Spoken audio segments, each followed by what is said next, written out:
Hello friends, मैं हूँ Abiha इंतखाब। Abiha classes सफलता की सोच में आपका स्वागत है। तो जैसा कि मैंने आपको पहले भी बताया था कि मैं आपको हिस्ट्री, ज्योग्राफी, इकोनॉमिक्स, सिविक्स पढ़ाती हूँ और आप कमेंट करके मुझे बता सकते हैं कि आपको अगर इन सब्जेक्ट से रिलेटेड कोई भी टॉपिक पढ़ना है तो आप मुझे बताइए, मैं उस टॉपिक पे भी वीडियो बना दूँगी। तो बहुत से बच्चे बहुत दिन से कह रहे थे कि मैम जनसंख्या नीति पढ़ाइए। मैंने पहले ही माल्थस, कार्ल मार्क्स ये सब पढ़ाया हुआ है आपको, लेकिन मैं फिर से इस वीडियो में कोशिश करूँगी कि जल्दी से जल्दी आपको ये टॉपिक भी कवर करा दूँ। तो अभी मैं पढ़ाती हूँ आपको राष्ट्रीय जनसंख्या नीति। इस नोट्स का पीडीएफ आपको पीडीएफ का लिंक मैं डिस्क्रिप्शन में दे दूँगी, जहाँ से आप इसका कंप्लीट पीडीएफ डाउनलोड कर लेंगे। तो आपको नोट्स की फ़िक्र करने की भी ज़रूरत बिल्कुल भी नहीं है। तो चलिए हम पढ़ते हैं राष्ट्रीय जनसंख्या नीति। वर्ष 2000 की राष्ट्रीय जनसंख्या नीति भारत सरकार द्वारा क्रियान्वित एक नीतिगत ढांचा है। इसका उद्देश्य देश में जनसंख्या वृद्धि और परिवार नियोजन से संबंधित चुनौतियों और मुद्दों का समाधान करना है। देखिए, आपको जैसा कि पता है कि भारत की जनसंख्या इस समय विश्व में सबसे ज़्यादा है। यानी अगर मैं बात करूँ विश्व में जनसंख्या की दृष्टि से, तो भारत नंबर 1 पे आता है। तो विश्व में भारत जो है वो जनसंख्या में प्रथम स्थान पे आ रहा है। द्वितीय स्थान पे आपको पता है, जो कि पहले स्थान पे था चीन, अब वो द्वितीय स्थान पे पहुंच चुका है। प्रथम स्थान पे भारत आ गया। भारत का कौन सा ऐसा राज्य है जहाँ पे जनसंख्या बहुत ज़्यादा है? तो भारत के उत्तर प्रदेश में जनसंख्या बहुत ज़्यादा निवास करती है। यानी अगर मैं बात करूँ, उत्तर प्रदेश में जनसंख्या बहुत ज़्यादा है। अब आगे देखते हैं कि वर्ष 2000 की राष्ट्रीय जनसंख्या नीति, जैसे पहले भी मैंने बताया आपको, क्रियान्वित और एक नीतिगत ढांचा है। सरकार ने इस नीति में क्या बनाया था कि वृद्धि और परिवार नियोजन यानी इसमें जागरूकता, अवेयरनेस फैलाई जाए कि परिवार नियोजित हो, जिसमें कम से कम सदस्य सम्मिलित हों। अर्थात इसका कहने का ये मतलब है कि कम से कम बच्चे पैदा हों, जिनसे थोड़ा जनसंख्या पे कंट्रोल किया जा सके या जनसंख्या को कम किया जा सके। चुनौती और मुद्दों का समाधान करना है। देखिए, अगर मैं बात करूँ, भारत में बहुत सी समस्याएं हैं, गरीबी है, बेरोजगारी है। इन सब की मुख्य समस्या अगर मैं बात करती हूँ, सबसे बड़ी समस्या ये है कि भारत की जनसंख्या जो है वो बहुत अधिक है। क्योंकि आपको जब मैंने अनुकूलतम जनसंख्या का सिद्धांत पढ़ाया था, तो उसमें ये बताया था अनुकूलतम जनसंख्या के सिद्धांत में कि जनसंख्या को अगर हमें नियंत्रित करना है, तो जनसंख्या नियंत्रित करने के लिए हमें सरकार की नीतियों के साथ साथ खुद भी, अगर हमें जनसंख्या को नियंत्रित करना है तो हमें उपायों पे भी ध्यान देना चाहिए। इसके लिए हमें जागरूकता फैलानी चाहिए, जो सरकार इस नीति में कर रही थी। मैंने आपको ऑप्टिमल थ्योरी पढ़ाई, तो उसमें मैंने आपको बताया था कि किस तरह से यदि हम बात करते हैं तो जनसंख्या और संसाधनों के बीच यदि संतुलन स्थापित रहता है तो वो वहाँ की अनुकूलतम जनसंख्या होती है। लेकिन भारत में स्थिति ऐसी बिल्कुल भी नहीं है। इसकी बिल्कुल विपरीत स्थिति है। यहाँ पे संसाधन बहुत कम है, जबकि जनसंख्या बहुत ज़्यादा है। तो इन्हीं मुद्दों को ध्यान में रखते हुए राष्ट्रीय जनसंख्या नीति बनाई गई थी, जिसमें तय किया गया था कि परिवार के नियोजन से संबंधित जो चुनौतियाँ हैं उसका सरकार समाधान करेगी। इसका उद्देश्य जिम्मेदार और नियोजित जनसंख्या को बढ़ावा देकर सतत विकास हासिल करना था। जिम्मेदार और नियोजित जनसंख्या को बढ़ावा, नियोजित जनसंख्या यानी कम से कम जनसंख्या हो। और अगर मैं बात करूं कि नियोजित या अच्छी जिम्मेदार जनसंख्या वो जनसंख्या होती है जहाँ पे जनसंख्या कम हो, लेकिन वो जनसंख्या पूर्ण रूप से विकास की ओर भागीदार हो, यानी एजुकेशन, जागरूकता, इन सब चीज़ों में उसका प्रबल योगदान हो। यह नीति सुलभ और सस्ती प्रजनन स्वास्थ्य सेवाएं प्रदान करने के महत्व पर जोर देती है। यह महिलाओं को सशक्त बना रही है और समुदायों की भलाई सुनिश्चित करने को महत्व पर भी प्रकाश डालती है। देखिए, मैं बात करूँ, ये लाइन बहुत इंपॉर्टेंट है, महिलाओं को सशक्त बनाने। महिलाएं जब सशक्त होंगी तो वो जानेंगी कि उनके अधिकार क्या हैं। और इसी के साथ हमारे यहाँ अक्सर जनसंख्या बढ़ने की एक बहुत बड़ी वजह ये होती है कि हमारे पुत्र को कुल का दीपक समझा जाता है। ये भी एक बहुत बड़ा कारण है कि आप देखते होंगे कई पुत्रियां हो जाती हैं, जिसके बाद पुत्र की प्राप्ति के लिए कई पुत्रियां होने के पश्चात जनसंख्या बढ़ जाती है। परिवार नियोजन जैसी कोई स्थिति ही नहीं रहती उस परिवार में। तो ये भी एक बहुत बड़ी प्रॉब्लम है। अगर हम बेटियों को पढ़ाएं और उनको अगर आगे बढ़ाते हैं तो वो एक सशक्त महिला के रूप में उभरेंगी और वो साथ ही साथ अपना ही नहीं बल्कि अपने परिवार का भी जीविकोपार्जन कर सकेंगे। तो एक सबसे इम्पॉर्टेंट पॉइंट है कि महिलाओं को सशक्त बनाने की स्थिति बहुत इम्पॉर्टेंट है कि गवर्नमेंट क्या काम कर रही थी, महिलाएं सशक्त होंगी तभी ये जो दकियानुसी सोच है कि एक बेटा ही खानदान को या कुल को आगे ले जा सकता है, कुल का दीपक है, तो ये बिल्कुल गलत है। अगर महिलाओं को मौका मिले तो वो भी अपनी फैमिली की रिस्पॉन्सिबिलिटी उठा सकती हैं, एजुकेशन हासिल कर सकती हैं और वो कंधे से कंधा मिला के चल सकती हैं। तो एक बहुत अच्छी सोच जो सरकार ने यहाँ पे दिखाई कि यह महिलाओं को सशक्त बनाने और समुदाय की भलाई सुनिश्चित करने के लिए महत्व पर भी प्रकाश डालती है। राष्ट्रीय जनसंख्या नीति। अब बात करते हैं एनपीपी यानी नेशनल पॉपुलेशन पॉलिसी। ये बहुत इंपॉर्टेंट है।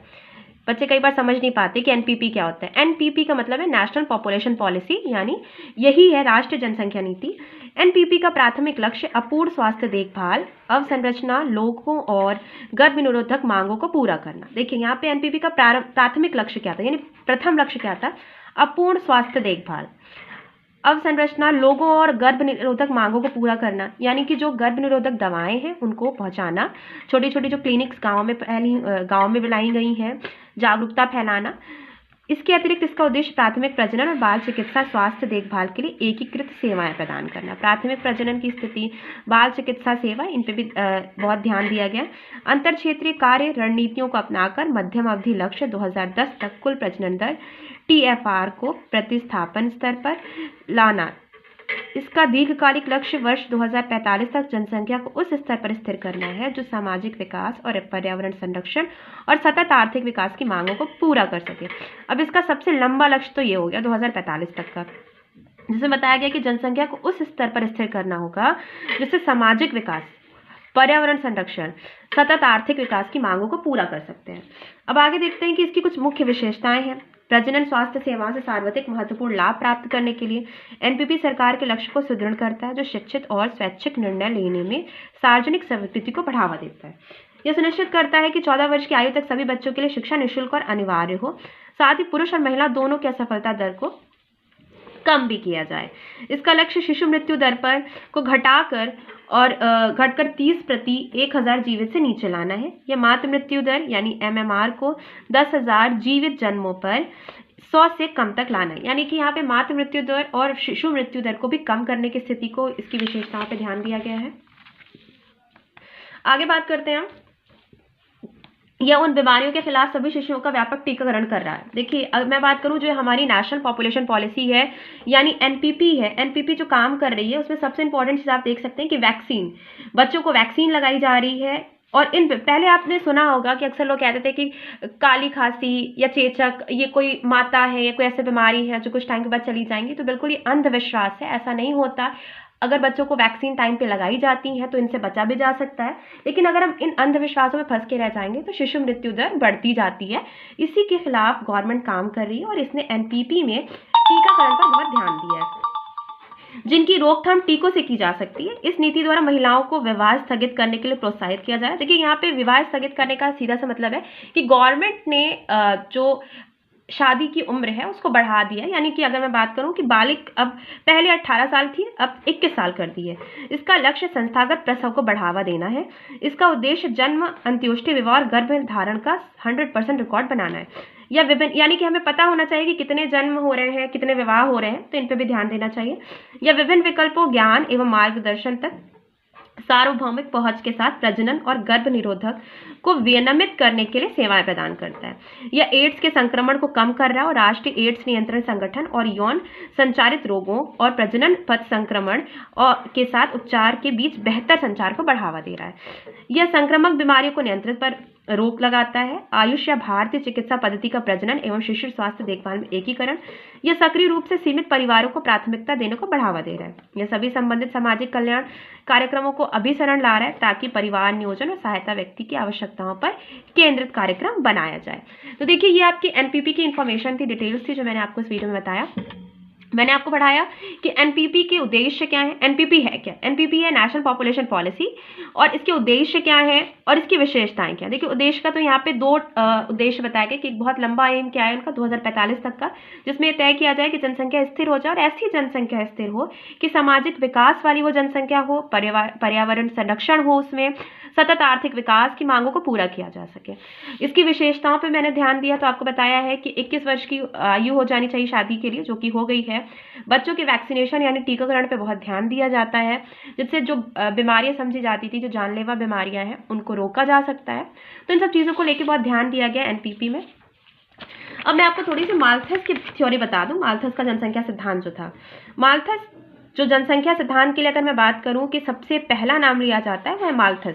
माल्थस का जनसंख्या सिद्धांत क्या कहता है? माल्थस एक अगर हम जानते हैं माल्थस को, तो माल्थस इंग्लैंड के रहने वाले थे और इंग्लैंड में एक उनके उनके फादर थे, वो चर्च के फादर थे। तो माल्थस का जो सिद्धांत है वो थोड़ा सा निराशाजनक है, यानी मैं अगर बात करूँ बहुत सकारात्मक तो नहीं लेकिन नकारात्मक सिद्धांत ये माना जाता है जनसंख्या का, जिसमें माल्थस ने इस चीज़ पे ज़्यादा ध्यान दिया है कि भाई अगर हम जनसंख्या को बढ़ाते हैं तो इसका बदला प्रकृति लेगी। तो प्रकृति कैसे लेगी, क्योंकि उन्होंने कहा माल्थुसियन चक्र बनाया है उन्होंने एक माल्थुसियन चक्र के माध्यम से समझाया है कि भाई जनसंख्या अगर बढ़ेगी तो प्रकृति उसका बदला लेगी।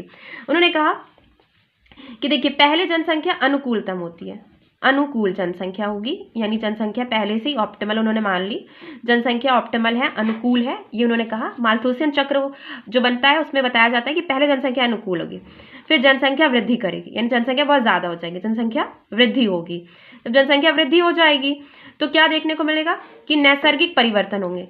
नैसर्गिक परिवर्तन की बात मैं करूँ, यहाँ पे वो बोलते हैं कि अकाल आएगा, ठीक है, बाढ़ की स्थिति आएगी, भूकंप, ये सब चीजें होंगी, यानी प्रकृति ही इन जनसंख्या को अनुकूल करने का कार्य करेगी। तो उन्होंने कहा कि यही चक्र बाद में कहलाया माल्थुसियन चक्र, जिसमें उन्होंने कहा कि अनुकूल जनसंख्या जो होगी, यानी जिस जनसंख्या में संसाधन और जनसंख्या दोनों बराबर होगी। फिर उसके बाद उन्होंने कहा भाई जनसंख्या वृद्धि होगी, जनसंख्या वृद्धि के बाद उन्होंने कहा कि प्रकृति बदला लेगी, तो नैसर्गिक परिवर्तन होगा जिसमें अकाल आएगा, बाढ़ होगी, भूकंप आएंगे।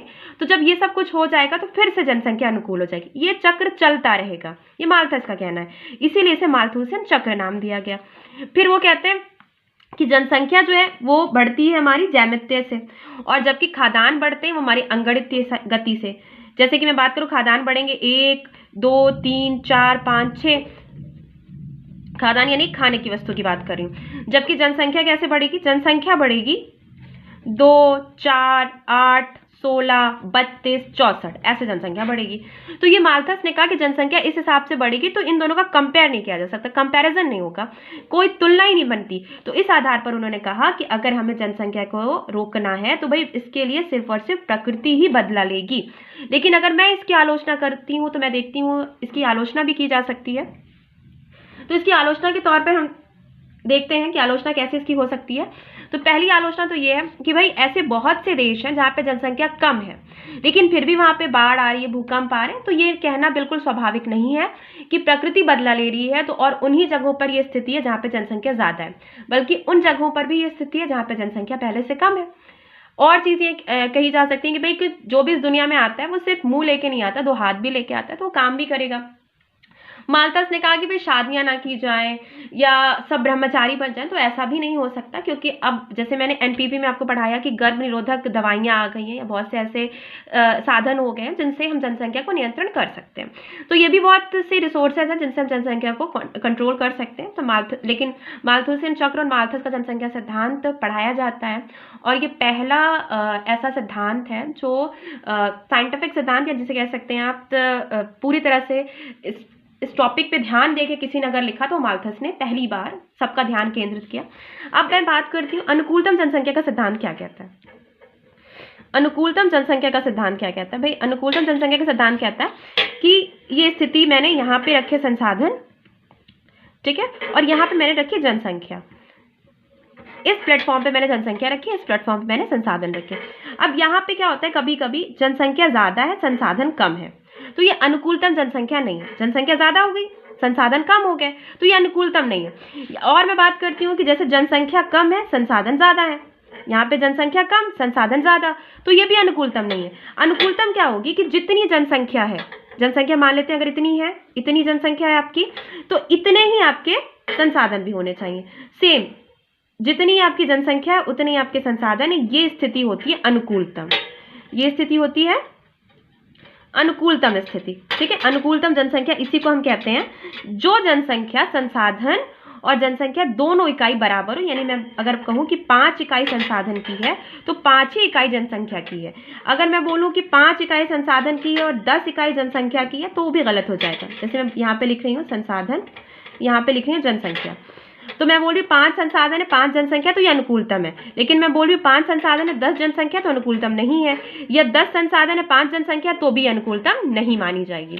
तो मैंने इस वीडियो में आपको एनपीपी बताया, एनपीपी के साथ साथ मैंने आपको पढ़ाया माल्थस का जनसंख्या सिद्धांत और साथ में अनुकूलतम जनसंख्या का सिद्धांत। तो इस वीडियो में आपको मैंने जनसंख्या के सिद्धांत के बारे में एक शॉर्ट तरीके से, लेकिन काफ़ी कुछ डिटेल में मैंने इसमें आपको समझा दिया है।